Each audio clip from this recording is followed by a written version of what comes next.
श्री सत्यनारायण कथा, द्वितीय अध्याय। सूत जी बोले, हे ऋषियों, जिसने पहले समय में इस व्रत को किया था उसका इतिहास कहता हूं, ध्यान से सुनो। सुंदर काशीपुरी नगरी में एक अत्यंत निर्धन ब्राह्मण रहता था। भूख प्यास से परेशान वह धरती पर घूमता रहता था।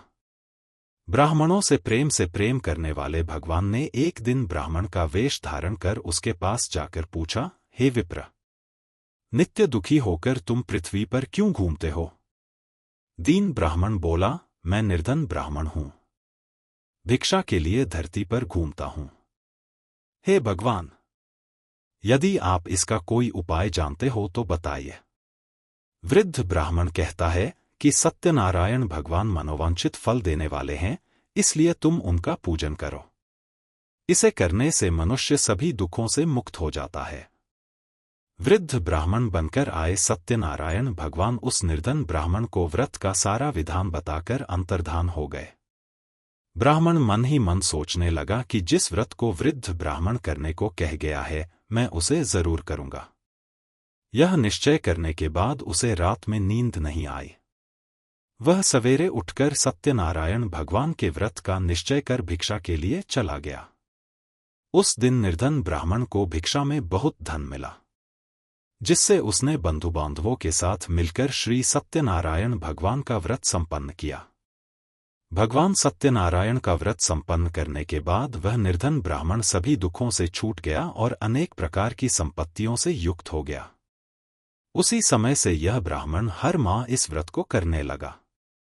इस तरह से सत्यनारायण भगवान के व्रत को जो मनुष्य करेगा वह सभी प्रकार के पापों से छूटकर मोक्ष को प्राप्त होगा। जो मनुष्य इस व्रत को करेगा वह भी सभी दुखों से मुक्त हो जाएगा। सूत जी बोले कि इस तरह से नारद जी से नारायण जी का कहा हुआ श्री सत्यनारायण व्रत को मैंने तुमसे कहा। हे विप्रो, मैं अब और क्या कहूं? ऋषि बोले, हे मुनिवर, संसार में उस विप्र से सुनकर और किस किस ने इस व्रत को किया, हम सब इस बात को सुनना चाहते हैं। इसके लिए हमारे मन में श्रद्धा का भाव है। सूत जी बोले, हे मुनियों, जिसने इस व्रत को किया है वह सब सुनो। एक समय वही विप्र धन व ऐश्वर्य के अनुसार अपने बंधु बांधवों के साथ इस व्रत को करने को तैयार हुआ। उसी समय एक लकड़ी बेचने वाला बूढ़ा आदमी आया और लकड़ियां बाहर रखकर अंदर ब्राह्मण के घर में गया। प्यास से दुखी वह लकड़हारा उनको व्रत करते देख विप्र को नमस्कार कर पूछने लगा कि आप यह क्या कर रहे हैं तथा इसे करने से क्या फल मिलेगा? कृपया मुझे भी बताएं। ब्राह्मण ने कहा कि सब मनोकामनाओं को पूरा करने वाला यह सत्यनारायण भगवान का व्रत है। इनकी कृपा से ही मेरे घर में धन धान्य आदि की वृद्धि हुई है। विप्र से सत्यनारायण व्रत के बारे में जानकर लकड़हारा बहुत प्रसन्न हुआ। चरणामृत लेकर वह प्रसाद खाने के बाद वह अपने घर गया। लकड़हारे ने अपने मन में संकल्प किया कि आज लकड़ी बेचने से जो धन मिलेगा उसी से श्री सत्यनारायण भगवान का उत्तम व्रत करूंगा। मन में इस विचार को ले बूढ़ा आदमी सिर पर लकड़ियां रख उस नगर में बेचने गया जहां धनी लोग ज्यादा रहते थे। उस नगर में उसे अपनी लकड़ियों का दाम पहले से 4 गुना अधिक मिलता है।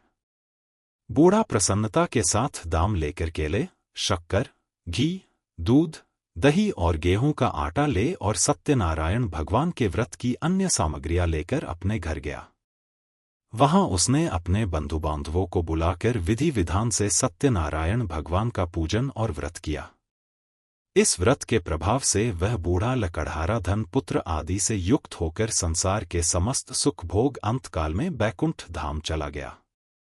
इति श्री सत्यनारायण व्रत कथा का द्वितीय अध्याय संपूर्ण।